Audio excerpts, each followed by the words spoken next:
Hello guys, कैसे हैं आप लोग? आई होप आप लोग बहुत अच्छे होंगे और अच्छे से स्टडीज़ भी चल रही होंगी आप लोगों की। सो आज हम लोग जो स्टार्ट करने वाले हैं वो हम लोग चैप्टर 3 का पार्ट 2 स्टार्ट करने वाले हैं। और हम लोगों ने पास्ट फर्स्ट में हमने देखा था कि जो बुद्धिज़्म है हमारा, आखिर इसके आने के का क्या रीज़न था। हमने देखा था कि हमारे जो अर्ली वैदिक चल रहा था, उसके बाद हमारा लेटर वैदिक चल रहा था। अलग-अलग जो हमारे वैदिक एज चल रहे थे, इसके अंदर हमने देखा था कि बहुत सारी चीज़ें चेंजेज़ हो गए थे। क्या-क्या चेंजेज़ हुए थे हमने बहुत अच्छे से डिस्कस किया था इसके प्रीवियस वीडियोज़ में। तो एक बार आप देख लेना उनको ताकि अच्छे से क्लियर हो जाए आपको। तो अभी हम लोग चलो स्टार्ट करते हैं जल्दी से फटाफट। तो हेडिंग डाल रहा हूँ। अभी हम लोग जो कवर करेंगे वो हम लोग करेंगे इसका ऑरिजिन, कि इसका ऑरिजिन कैसे हुआ। हमें ये तो पता है ये बुद्धिज्म आया, हमें लेटर वैदिक एज के बाद हमारा बुद्धिज्म आया, लेकिन क्यों आया था हमने वो देख लिया था, उसका रीज़न देखा था आने के पीछे का क्या रीज़न था इसके। लेकिन अब ये देखना है कि आखिर इसको लेके कौन आया। ठीक है, अब वो डिस्कस करेंगे हम लोग। चलो स्टार्ट करते हैं। तो देखो, आपको ये पता है, आप लोगों ने पहले भी पढ़ा होगा कि जो ओरिजिन की अगर बात करी जाए, तो ये देख लो आप लोग फोटो में यहाँ पे कौन है, ये बुद्धिज्म है। मतलब आपको पता है कि बुद्धिज्म बाद में पढ़ा, लेकिन रियल में कौन है ये, इनका रियल में नाम था सिद्धार्थ गौतम। तो देखो, इसको हम थोड़ा सा इनके पहले देख लेते हैं, इनका थोड़ा सा बायोग्राफी डिस्कस कर लेते हैं ओरिजिन में। तो सबसे पहले इनके हम बात करें, इनका बचपन का नाम क्या था। इनका बचपन का नाम था सिद्धार्थ गौतम। ठीक है, सिद्धार्थ गौतम। और इनकी अगर हम बात करें इनके जन्म की या इनके बर्थ की, तो वो कहाँ पे बर्थ हुआ था इनका। वो बर्थ हुआ था इनका लुम्बिनी में हुआ था, लेकिन कौन से सन में हुआ था, वो हुआ था 563 BCE में। इनका जन्म हुआ था और लुम्बिनी के अंदर हुआ था। अभी नेपाल में पड़ता है। ठीक है, अच्छा, अगर हम बात करें तो कौन सी फैमिली से बिलोंग करते थे, यहाँ लिख लो, बिलोंग फ्रॉम शाक्य फैमिली। ये शाक्य फैमिली से बिलोंग करते थे। ठीक है, अच्छा, अब इनके फादर का क्या नाम था। इनके फादर का नाम था सुद्धोधन।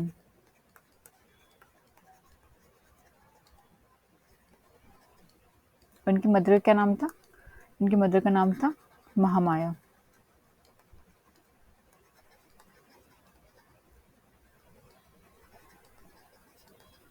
ये एक्चुअली कहाँ की थी, ये एक किंगडम हुआ करता था, कालियाज किंगडम, वहाँ की थी इनकी मदर। और अच्छा, इसमें क्या था कि जो इनकी मदर थी, इनकी मदर की अर्ली डेथ हो गई थी। इनकी मदर की अर्ली डेथ हो गई थी, जिसके वजह से या जिस कारण, early death at at the earlier age, ऐसे लिख लो इसको। ठीक है, जल्दी इनकी डेथ हो गई थी, जिस वजह से इनकी जो स्टेप मदर थी, स्टेप मदर कौन थी इनकी, इनकी मौसी थी।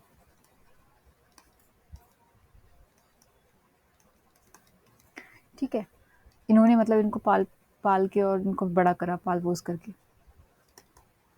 उनका क्या नाम था, उनका नाम था प्रजापति गौतमी। ठीक है, इन्होंने सिद्धार्थ को मतलब बड़ा किया था, यहाँ लिख लेना ब्रैकेट में अपनी लैंग्वेज में। तो ये इनका थोड़ा सा देख लेते हैं, ऑरिजिन की बात कर रहे हैं। अच्छा, और एक और दो पॉइंट है इसमें, वो भी लिख लो। कि एक बार इनकी बात करें तो इनकी मैरिड किससे हुई थी, वो भी लिख लो। मैरिड विथ यशोधरा, यशोधरा के साथ हुई थी। और ये कहाँ की थी, ये आपके श्रीलंका की थी। ये जो श्रीलंका की किंग वो थी, वहाँ की मतलब थी। ठीक है, और इसके बाद हम बात करें, इसका बेटा भी था एक सन, उसका क्या नाम था, उसका नाम था राहुल। तो इनकी थोड़ी सी इंफॉर्मेशन है। ठीक है, इतना नोट करो, फिर आगे करते हैं। नोट कर लिया इसे, या फिर इसका स्क्रीनशॉट ले लो आप लोग। ठीक है, चलो आगे देखते हैं।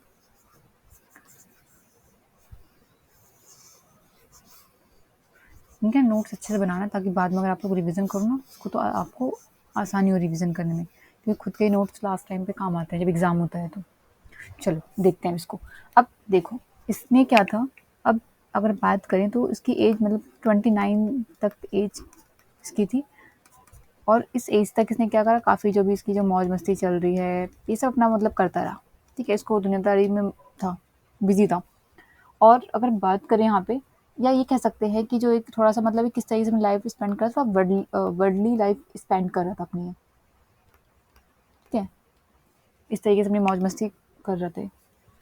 लेकिन और क्यों, और ऑब्वियसली हमें पता भी है कि ये जो है किसका बेटा है, ये किंग का बेटा है ना, किंग का बेटा है। और किंग वो भी जो क्षत्रिय होते हैं, हमने देखा था, उसका बेटा है। ऑब्वियसली सारी फैसिलिटीज इसको मिली है, तो उसको और चीज़ों से मतलब ही नहीं है।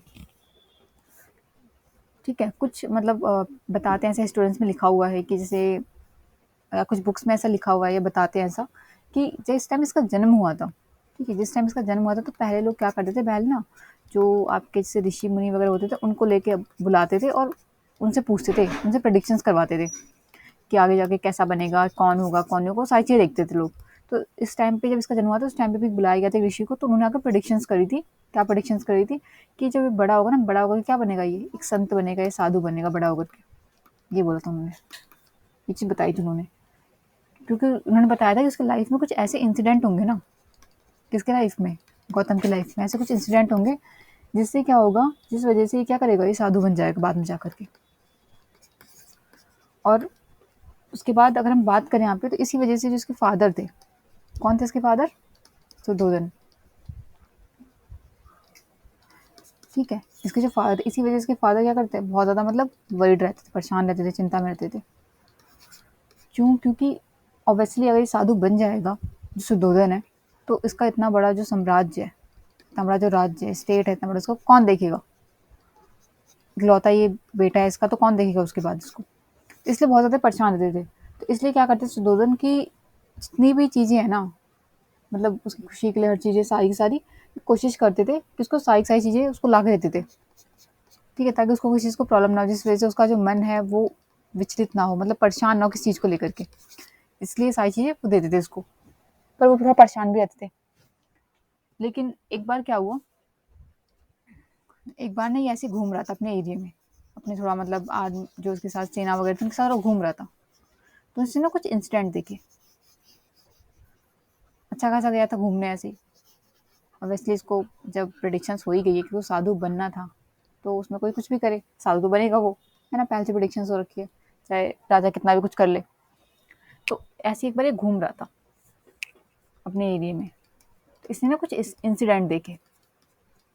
कौन कौन से इंसिडेंट देखे वो देखो। उन इंसिडेंट को देख करके ना ये इसका जो मन है, ठीक है, वो बहुत, एक तरीके से हम ये कह सकते हैं कि बहुत ज़्यादा परेशान हो गया, वरीड हो गया इन चीज़ों को देख करके कि ऐसा कैसे हो सकता है, या ऐसा भी क्यों होता है, या ऐसा क्यों होता है। ये चीज़ को देख के बहुत परेशान हो गया। अब इसके इनको क्वेश्चनों का आंसर नहीं मिल रहा है, इसको इतना परेशान होता है। तो देखते हो कौन से इंसिडेंट थे वो। तो मेन जो इंसिडेंट देखे इसने, वो आपके 4 इंसिडेंट थे, जिसको देख के परेशान हो गया। ठीक है, कौन कौन से इंसिडेंट थे वो लिख लो, फिर इनको डिस्कस करते हैं। तो फर्स्ट इसने क्या देखा, इसने देखा sign of an old man. Second क्या देखा, सेकंड इसने देखा सिक मैन। थर्ड क्या देखा इसने, एक डेड बॉडी देखी इसने। और फोर्थ नंबर पे इसने क्या देखा, इसने एक असैटिक देखा, मतलब जो जिस तरीके जो से सन्यासी वगैरह होते हैं ना, या फकीर वगैरह, तो उनको बोलते हैं, लिख लो ऐसे, सन्यासी होते हैं या फकीर वगैरह होते हैं उनको बोलते हैं असैटिक। ठीक है, तो लिख लो, उसके बाद इनको डिस्कस करते हैं एक पॉइंट को कि एक्चुअल में क्या था, इसको देख करके इतना क्या मतलब ये परेशान हो गया, इतना ज़्यादा बेचैन क्यों हो गया इन चीज़ों को देख करके। चलो अब इनके एक करके ना पॉइंट डिस्कस करते हैं, क्या आखिर था क्या एक्चुअल में, कि उनको देख के इतना ज़्यादा वो परेशान हो गए थे।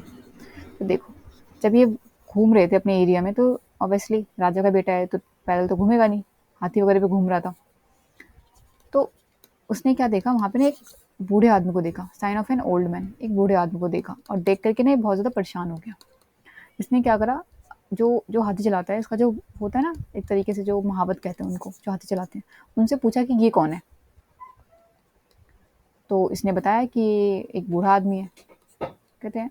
फिर ये बोल रहा है, जो गौतम है वो बोल रहे हैं कि बूढ़ा आदमी, मतलब इंसान बूढ़ा कैसे हो सकता है, कहता क्यों नहीं हो सकता, हर कोई बूढ़ा हो जाता है। तो इसने कहा क्या तुम भी बूढ़े हो जाओगे, उसने कहा हाँ, उसने कहा मैं भी बूढ़ा हो जाऊंगा, उसने कहा हाँ आप भी हो जाओगे। तो अब ये और ज़्यादा परेशान हो गया, इसने कहा मैं राजा का बेटा हूँ, मैं बूढ़ा कैसे हो सकता हूँ। उसने कहा हर कोई बूढ़ा हो जाता है, ऐसा नहीं कि आप राजा के बेटे तो आप बूढ़े नहीं होगे, आप भी हो जाओगे एक दिन बूढ़े। तो अब ये देख करके ना बहुत परेशान हो गया कि फिर ये भी बूढ़ा हो जाएगा, एक नॉर्मल इंसान ये भी बूढ़ा हो सकता है, मैं भी हो सकता हूँ, तो फिर इसमें मेरे में डिफरेंस क्या हुआ, मेरे में तो इसका मेरे में तो कोई डिफरेंस नहीं, ये भी बूढ़ा हो जाएगा कुछ टाइम बाद, मैं भी हो जाऊंगा। तो इसको तो इसके बहुत ज़्यादा परेशान हो गया ये। ठीक है, इस तरीके से इसने एक और ये देखा, सिकमैन। सिकमैन मतलब जो मतलब थोड़ा बीमार वगैरह होते हैं उनको बोलते हैं। चलो, फिर देखो अब इसने क्या करा, फिर से इसने महावत से पूछा कि ये जो इंसान है ये कौन है? तो उसने बताया कि ये ना एक बीमार आदमी है। तो उसने कहा बीमार आदमी ये कैसे हो गया? कह रहे हो सकता है, कोई भी हो सकता है, किसी को भी प्रॉब्लम हो सकती है, तो कोई भी बीमार हो सकता है। कह रहे क्या मैं भी बीमार हो जाऊँगा? कह रहे हाँ, आप भी हो सकते हो। क्या मेरे पिताजी बीमार हो जाएँगे? उसने कहा हाँ, वो भी हो सकते हैं। क्या लेकिन वो तो राजा है। तो कह रहे उससे क्या हुआ? तो ये ना बहुत ज़्यादा परेशान हो गया, ये ऐसे-ऐसे चीज़ें देख कर के थोड़ा बहुत ज़्यादा ही इसका दिमाग खराब हो गया। फिर उसके बाद फाइनली इसने किसी की डेड बॉडी देख ली। उसने फिर महावत से पूछा कि ये कौन है? इसने बोला कि ये ना इंसान जो है मर चुका है। अच्छा, उसने कहा मर कैसे गया? उसने कहा कि कोई मर सकता है। उसने कहा क्या तुम भी मर सकते हो? महावत से बोला। फिर हाँ, मैं भी मर जाऊँगा। उसने कहा क्या क्या मैं भी मर सकता हूँ? उसने कहा हाँ, आप भी मर जाओगे। तो इसका दिमाग पूरी तरह से खराब हो गया। कह रहे मैं राजा हूँ, मैं बीमार भी पड़ सकता हूँ, ठीक है, मैं बूढ़ा भी हो जाऊँगा, मैं मर भी जाऊँगा, तो मेरे और मतलब राजा में और एक नॉर्मल इंसान में डिफरेंस क्या हुआ? फिर तो कोई डिफरेंस नहीं हुआ। फिर फाइनली उसने एक उसको देखा, एसकेटिक यानी कि सन्यासी को देखा, या फ़कीर को देखा। फिर उसने इसके बारे में पूछा कि ये कौन है? उसने कहा ये फ़कीर है। कह रहे फ़कीर कौन होते हैं? उसने कहा जिसके पास कुछ नहीं होता वो फ़कीर होता है। कह रहे अच्छा। कह रहे क्या मैं भी फ़कीर हूँ? कह रहे हाँ, तुम भी हो सकते हो, अगर तुम्हारे लाइफ में से जितने मनी वगैरह सब निकाल दो, पैसे वगैरह निकाल दो, तुम भी एक फ़कीर हो जाओ कल को। तो अभी ना बहुत ज़्यादा परेशान हो गया सारी चीज़ देख कर के, 4 इंसिडेंट देख के बहुत ज़्यादा परेशान हो गई। अब इसको अभी क्या करा, फटाफट गया और भाग करके अपने महल में राजा के पास गया। फिर राजा जाके पूछ रहा है, क्योंकि इसको ना महावत की बात पे विश्वास नहीं हुआ। अब जाकर राजा के पास पूछ रहा है कि क्या इंसान मतलब मर सकता है ऐसे करके? अजीब-अजीब क्वेश्चन पूछा। अब राजा का भी दिमाग खराब हो गया, ठीक है, कि क्या कल को मैं भी मर जाऊँगा? उसने कहा हाँ। कहे कल को जो राजा होता है क्या वो भी मर मर जाएगा? कह रहे हाँ, वो भी मर जाएगा। अब इसका दिमाग पूरी तरह से खराब हो गया कि आखिरकार सोसाइटी में चल क्या रहा है? मतलब एक नॉर्मल इंसान और एक राजा का बेटा जो है, दोनों में तो कोई डिफरेंस नहीं है, सारी चीज़ तो सबके साथ कॉमन है। डिफरेंस क्या है फिर दोनों में? मुझे नहीं समझ में आया, फिर परेशान हो गया। इसको परेशान देख कर के भई इसके जो फादर हैं, यानी जो राजा साहब, वो और परेशान हो गए कि मैंने इतना टाइम तक इसको सब चीज़ों में मतलब दूर रखा, उसके बाद भी ये जो है आखिरकार इसको चीज़ें इफ़ेक्ट करी गई। तो अब क्या होगा? फिर इतना नोट करो, फिर आगे करते हैं। चलो आगे देखते हैं हम इसको। अब जो भी इसने इंसिडेंट देखे थे ना, तो ये बहुत ज़्यादा परेशान हो गया इनसे। इसको क्योंकि एग्ज़ैक्ट इसका आंसर ही नहीं मिल रहा। कोई कुछ बता रहा है, कोई कुछ बता रहा है। कभी जाकर के अपने सिपाहियों से पूछ रहा है कि क्या ऐसा हो सकता है क्या तुम भी मर जाओगे? ठीक है। कभी बोल रहा है क्या तुम भी बूढ़े हो जाओगे? तो ये पटांग क्वेश्चंस, मतलब थोड़े से उल्टे क्वेश्चंस पूछ रहा है। अब देखो, अब कभी किसी ऋषि के पास जा रहा है, कभी किसी फ़कीर के पास जा रहा है, ठीक है? कभी इससे जो टीचर्स वगैरह हुआ करते हैं, सो उनके पास जा रहा है पूछने के लिए। लेकिन उसको ना बिल्कुल भी सैटिस्फैक्शन नहीं मिल रहा है, इसको आंसर नहीं मिल रहा। क्या क्या ऐसा कैसे हो सकता है? तो अब ये क्या करेगा फाइनली 29 का जब ये था ही, तो 29 और 30, किसी बुक में 29 दिया है, किसी बुक में 30 दिया है। दोनों ठीक है, दोनों ही ऑप्शन में कभी ध्यान रहा, एक ही दिया रहेगा ऑप्शन में जब क्वेश्चंस आते हैं तो इसमें इस टाइम पे क्या करता है, इतने साल की एज में क्या करता है, घर छोड़ देता है अपना, क्योंकि ना बहुत परेशान हो गया होता है ये चीज़ों से। इसको आंसर तो मिल नहीं रहे होते इसके, जितने लोग बता रहे थे, कोई कुछ उपाय बता रहे, कोई कुछ उपाय बता रहे, अलग अलग सब अपने अपने अकॉर्डिंग उपाय बता रहे हैं कि तुम ये करो, तुम वेद पढ़ो, ठीक है, तुम यज्ञ करो, तुम ये करो वो करो, तो अलग अलग लोग चीज़ें बता रहे हैं। अब जिस दिन इसने अपना घर छोड़ा था, उस दिन क्या था, उस दिन ना जो महीने की अगर हम बात करें, जो मंथ की अगर हम बात करें, तो उस दिन ना बैसाखी का महीना था। यहाँ लिख लो याद करने के लिए, क्वेश्चन आता है इस पे, इम्पोर्टेंट पॉइंट है ये। जो आपका महीना कौन सा था? आपका बैसाखी का महीना था उस टाइम पे। और बैसाखी का महीना था और जो रात थी वो पूर्णिमा की रात थी। ठीक है, वैसे बैसाखी का महीना था, पूर्णिमा की रात थी। तो इसी वजह से इसको ना बैसाखी पूर्णिमा कहते हैं। आपने देखा होगा मई के राउंड में आती है। तो बैसाखी पूर्णिमा, इस बैसाखी पूर्णिमा को ना बुद्ध पूर्णिमा भी कहते हैं। आपने देखा होगा मई के मंथ में आती है और सबसे बड़ी पूर्णिमा कहते हैं इसको। जो पूर्णिमा में सबसे बड़ी पूर्णिमा होती है। तो याद रखना कि जिस टाइम पर उन्होंने घर छोड़ा था, उस टाइम के जो इंसिडेंट है, क्वेश्चन आता है कि जो बैसाखी पूर्णिमा है वो बुद्ध के कौन से इंसिडेंट से मतलब इफेक्ट करता है। उसमें अलग दिया रहेगा, उन्होंने जब उनका एनलाइटमेंट हुआ था तब हुआ था, उन्होंने घर छोड़ा था, उनका जन्म हुआ था, तो अलग अलग है। तो कुछ लोग, कुछ बहुत रेयर ही बुक हैं जिसमें मिल जाता है कि उनके जन्म को लेकर करते हैं, एग्जैक्ट जो है उनका जब इन्होंने घर छोड़ा था, तो उस टाइम महीना जो था बैसाख का महीना था। और जो आप उस टाइम पे रात थी वो पूर्णिमा की रात थी, इस वजह से इसको बैसाख की पूर्णिमा कहा जाता है। अच्छा, एक बुक है यशोधरा खंड करके, जो मतलब स्पेशली उसमें यशोधरा जो इनकी वाइफ थी, इसका पूरा नाम यशोधरा खंड है इस बुक का। और कभी टाइम मिले तो पढ़ना। इसके अंदर यशोधरा को ऐसा हीरो दिखाया गया है। मतलब इस बुक को अगर आप पढ़ोगे ना, तो आप जो गौतम बुद्ध हैं इनको आप काफ़ी ज़्यादा सुनाओगे, क्योंकि अपने बीवी बच्चों को छोड़ चले गए थे।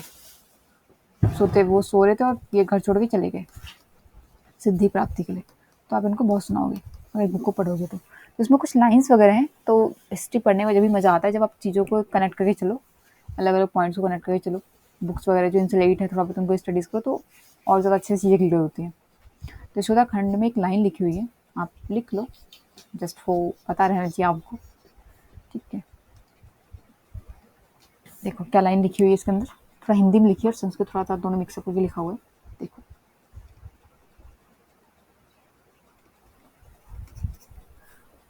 यहाँ पे लिख लो ऐसे,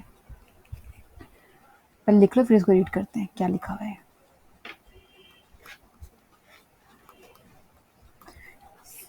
सिद्धि हेतु, सिद्धि हेतु स्वामी गए पर चोरी चोरी, ठीक है। सिद्धि हेतु स्वामी गए पर चोरी चोरी, चोरी चोरी गए, ऐसे चोरी चोरी गए, ये बड़ा विघात है, ये बड़ा विघात है, ठीक है। सखियों, सखियों वो मुझसे मुझसे कहकर जाते, कहकर जाते, क्या क्या वो मुझे, ये क्या वो मुझे पद बांध नहीं पाते, ऐसे ये लाइन है एक्चुअली उसमें लिखी हुई है इनकी, जो इसका जो यशोधरा खंड है, एक बुक है उसमें लिखी हुई लाइन। तो मतलब इससे बताया लाइन को पढ़ो, आपको थोड़ा सा मतलब अपने आप समझ में आ जाएगा, हिंदी में लिखा हुआ है इनका जो खंड है कि सिद्धि हेतु स्वामी के मतलब जो सिद्धि है उसको प्राप्त करने के लिए गए वो, लेकिन चोरी चोरी गए, ये बड़ा विख्यात है। मतलब चोरी चोरी क्यों गए, हम जब बता कर जाते तो सखियों मुझसे कहकर जाती, क्या वो मुझे बता के जाते तो क्या मैं उनको मना करती या मैं उनको रोक देती। तो वही लाइन लिखी हुई है, तो आप जब इस बुक को पढ़ोगे ना तो आप ऑब्वियसली गौतम जी को काफ़ी ज़्यादा सुनाओगे, ठीक है। तो अलग अलग जो इंसिडेंट बुक्स वगैरह होती है इसमें थोड़ी चीज़ें मिल जाती हैं, तो उनको पढ़ने फिर और मज़ा आता है। हिस्ट्री में तभी तो मज़ा आता है, अलग अलग पॉइंट्स लेकर के पढ़ो, कुछ अलग से बुक्स होती हैं इनके, अलग लिखा होता है इनमें, डिफरेंट डिफरेंट चीज़ें लिखी होती हैं, कुछ अलग से और जो चीज़ें होती हैं नए कॉन्सेप्ट मिलते हैं जानने को, तो और मज़ा आता है। तो लिख लो इसको, याद रहेगा आपको कि ऐसा कुछ खंड था जिसमें थोड़ा सा मतलब गौतम बुद्ध के बारे में ऐसा बताया गया है, ठीक है। इसका स्क्रीनशॉट ले लो, ठीक है। एक बार रिपीट करती हूँ, क्या पता कुछ वर्ड समझ में ना आए क्या लिखा हुआ है। तो सिद्धि हेतु स्वामी गए पर चोरी चोरी गए, ये बड़ा विख्यात है, ये बड़ा विख्यात है। सखियों वो मुझसे कहकर जाते, क्या वो मुझे पद बांध नहीं पाते, ये लाइन है इसकी। तो ये नोट कर लो, उसके बाद थोड़ा सा आगे देखते हैं।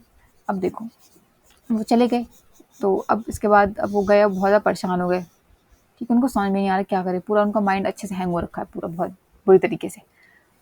अब वो एक टीचर के पास गए, ठीक है। तो इनको एक टीचर मिले, कौन थे इनके टीचर, देखो कौन थे वो, थे एक थे टीचर का नाम है इनके अलारा कलमा, ये है। तो इनके पास गए, इनसे इन्होंने पूछा, तो इन्होंने क्या बोला इनको, इन्होंने बोला कि एक काम करो, गौतम से बोला कि आप ना उपनिषद पढ़ो, उपनिषद पढ़ोगे तो आप तुम्हें ज्ञान मिल जाएगा, तुम्हें समझ में आ जाएगा सारी चीज़ें ऐसे क्यों होती हैं, हर चीज़ के पीछे का रीज़न क्या होता है तुम्हें समझ में आ जाएगा उपनिषद पढ़ने के बाद। तो अब बुद्ध जी ने कहा ठीक है मैं पढ़ता हूँ, लेकिन अगर मुझे समझ में नहीं आया तो, या मुझे ज्ञान नहीं मिला तो ये उपनिषद उठा के ना मैं आपके सिर पे मार दूंगा। आई बात समझ में, मैं बहुत परेशान हो गया, मुझे एग्जैक्ट इसका सॉल्यूशन मिल ही नहीं रहा। सब लोगों ने बहुत चीज़ें बताई मुझे लेकिन कहीं से सेटिस्फेक्शन नहीं मिला कि एक्चुअल में आगे चीज़ें होती क्यों हैं। अब भाई जो टीचर इनको मिलता है वो भी एक थोड़ा सा मतलब कि क्या ही बताऊँ, उनको भी डर के रहना पड़ता था।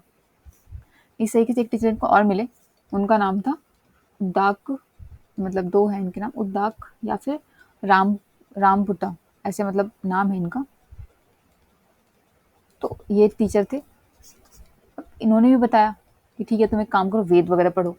अब तो भाई इनको गुस्सा भी आया, गुस्सा भी क्यों आया, क्योंकि इतने सारे लोग अलग अलग चीज़ें बता रहे थे, ये पढ़ भी रहे हैं लेकिन इनको कुछ भी इनको सॉल्यूशन है उसका नहीं मिल रहा है, जितनी भी चीज़ें लोग बता रहे हैं, ठीक है। तो यहाँ पे इनकी भी चीज़ों से बताकर ये नॉट सेटिस्फाई नहीं हुए और ज़्यादा परेशान हो गए, ठीक है। फाइनली क्या हुआ कि देखो अब ये परेशान हो गए, कभी किसी के पास जा रहे हैं, कभी किसी के पास जा रहे हैं, लेकिन इनको कुछ भी समझ में नहीं आ रहा, कोई इनको एग्जैक्ट सॉल्यूशन दे नहीं रहा था। तो इन्होंने सोचा कि अब चलो ठीक है सबकी बात सुन ली, अब ना मुझे ना खुद क्या करना पड़ेगा, मुझे सेल्फ स्टडी करनी पड़ेगी। जैसे हम लोग करते हैं ना, सबसे पढ़ लेते हैं, सब टीचर पढ़ लें, उसके बाद खुद पढ़ने बैठते हैं उसी चीज़ को, तो हमें ज़्यादा समझ में आती है। होता है ना ऐसा? कई बार आप लोगों के साथ भी होता होगा ऐसा कि वही सारे टीचर तो पढ़ लो, कुछ समझ में नहीं आता, लेकिन जब खुद पढ़ने बैठो अपने आप अच्छे से शांत दिमाग से, तो बहुत अच्छे समझ में आता है। तो इस तरीके से सबसे पूछ लिया, नहीं समझ में आया, अब इसने कहा कि खुद सेल्फ स्टडी करनी पड़ेगी, मतलब मुझे खुद ही ढूँढना पड़ेगा या खुद इसका आंसर निकालना पड़ेगा। अब देखो ये क्या करते हैं, एक निरंजना रिवर होती है, यहाँ लिख लो निरंजना रिवर, ये एक्चुअली बिहार में है, ठीक है। ये ट्रिब्यूटरी है, किसकी ट्रिब्यूटरी है? ये गंगा की ट्रिब्यूटरी है, ये जो रिवर है। और निरंजना रिवर के पास एक पीपल का ट्री था, ठीक है, एक पीपल का ट्री था। तो वहाँ जाते हैं, वहाँ बैठते हैं नहा करके अच्छे से। तो क्योंकि ये 29 की उम्र में निकले, तो 35 मतलब 4-5 साल 5-6 साल इनको लग जाते हैं इधर उधर भटकते हुए। इनको कुछ नहीं समझ में आता, कोई ज्ञान नहीं मिलता इनको, जो चीज़ को लेकर इतना ज़्यादा परेशान थे। अब इधर उधर भटक लेते हैं, तो अब फाइनली क्या करते हैं, पीपल के ट्री के नीचे आराम से आते हैं, बैठते हैं, और फाइनली जाकर के इनको 35 की उम्र में कह सकते हो कि इनको जाकर के फाइनली इनको नॉलेज, जो इनकी सुप्रीम नॉलेज थी, जिसके लिए ढूंढ रहे थे, परेशान हो रहे थे, वो इनको मिलती है। सुप्रीम नॉलेज कह सकते हो या ज्ञान प्राप्ति कह सकते हो, इनको ज्ञान की प्राप्ति हो जाती है, ठीक है। और यहाँ पे एक क्या होता है, इस पेड़ के ऊपर ना एक वो रहते थे, एक राक्षस वगैरह भी रहते, वो भी इनको बहुत परेशान करते, ऐसा नहीं कि नहीं परेशान करते थे, वो लोग जब भी ये बैठ के ध्यान लगाते इनको बहुत परेशान करते थे। लेकिन फाइनली क्या होता है, एक बार एक राक्षस थी, इसमें एक इम्पॉर्टेंट है, उसका नाम है, याद कर लेना, मूरा नाम है उसका, MOORA मूरा, एक इम्पॉर्टेंट राक्षस थी। तो ये भी बहुत परेशान किया करती थी बुद्ध को, ठीक है। लेकिन बाद में क्या होता है, कुछ ऐसा होता है जिस वजह से बाद में ये इन्हीं की भक्त बन जाती है, ठीक है। तो ये इनका थोड़ा-सा मतलब एक ओवरव्यू था। हमने देखा कि किस तरीके से इसका ओरिजिन हुआ और कौन लेकर के आया उसको, हमने उसके बारे में देखा। तो आज की क्लास में इतना ही रखते हैं, बाकी हम लोग नेक्स्ट पार्ट हम नेक्स्ट क्लास में कवर करेंगे। एक ही दिन में बहुत सारा नहीं करना है, उतना ही करना है जितना हमारे लिए प्रोडक्टिव हो, ठीक है। बहुत ज़्यादा नहीं करना है कि बस कर लो और फिर पता चले कि थोड़े बाद सिर के ऊपर से जा रहा है सारी चीज़ें, ऐसा नहीं करना। उतना ही करना है ताकि हमारे लिए यूज़फुल रहे और हम उसको याद भी कर सकें आसानी से, ठीक है। तो अभी के लिए हम इतना ही रखते हैं, बाकी हम लोग नेक्स्ट क्लास में कवर करेंगे। और बाकी अगर प्रीवियस कुछ वीडियोस रह गए हो तो उनको टाइम निकाल के देख लेना, छोड़ना मत कुछ भी, क्योंकि अगर स्टेप बाइज स्टेप नहीं चलोगे, कुछ भी एक क्वेश्चन छूट गया बीच में, तो फिर दिक्कत होगी आगे वाले को समझने में, ठीक है। तो हमने देखा था कि हमें हिस्ट्री में सारे जितने भी पॉइंट्स हैं सबको कनेक्ट करके चलना है। ऐसा नहीं कि एक पॉइंट को छोड़ दिया, अगर इस पॉइंट को छोड़ ये कनेक्ट करना है, इसके बाद ये कनेक्ट करना है, अगर एक पॉइंट को छोड़ दिया, डायरेक्ट जंप मारी आगे वाले पे, तो फिर यहाँ का साथ साथ मिस हो जाएगा कि एक्चुअली में ये जो चीज़ें हुई है इसका क्या इम्पैक्ट पड़ा है इस वाले पॉइंट पे। तो हमें ऐसा नहीं करना है, ठीक है। तो फिर बाकी मिलते हैं नेक्स्ट क्लास में। और हाँ, अगर वीडियो अच्छा लगे तो लाइक कर देना, क्योंकि आप लोग लाइक करते हो तो उससे हम लोग को मोटिवेशन मिलता है। और चैनल पे नए हो तो सब्सक्राइब कर देना और साथ में बेल आइकन भी प्रेस कर देना, क्योंकि अगर आप बेल आइकन प्रेस नहीं करेंगे तो आपको नोटिफिकेशन नहीं मिलेगा, क्योंकि अभी और भी सब्जेक्ट्स की वीडियो स्टार्ट होने वाली है, तो इसलिए, ठीक है। तो बाकी मिलते हैं नेक्स्ट क्लास में, तब तक आप भी आराम से खाओ पियो मस्त रहो, क्योंकि वो भी रहना बहुत जरूरी है, क्योंकि अच्छे से अगर आप मस्त नहीं रहोगे तो स्टडीज़ कैसे करोगे, ठीक है। तो फिर बाकी मिलते हैं नेक्स्ट क्लास में।